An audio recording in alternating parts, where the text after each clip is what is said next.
Welcome to Module 3, Taste Like a Chef. So how do you taste like a chef?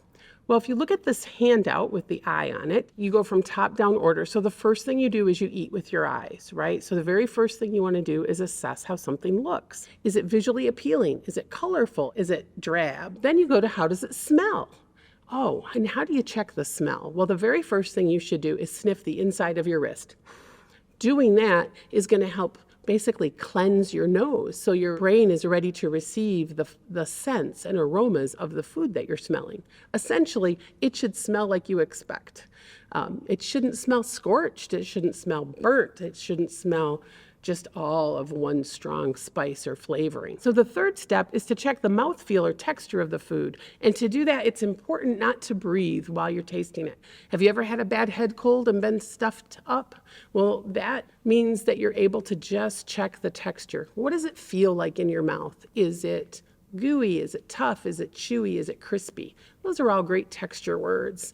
Lastly, now you're gonna start to breathe, you're gonna open up your palate, and you're gonna taste the food. And this is when you're really gonna get into flavor. So are things salty, or do they taste like molasses or garlic, or what flavors are you experiencing? A few words about your feedback.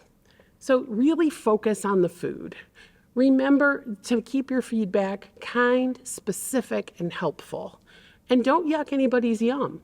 It's perfectly fine to not care for something, but you still need to give it feedback. So if it's got an overwhelming, powerful taste of lime, say, wow, very strong lime flavor, then you could make it suggest for improvement. Would like a lot less of that. But you want to keep it specific and helpful.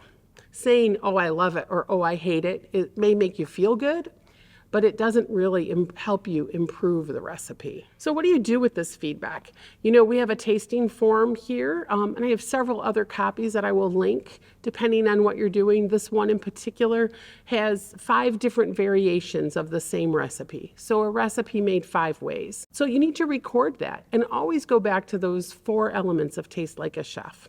Hold on to that. You're going to reflect on that feedback. You need to save it and use it in the future to improve your recipes.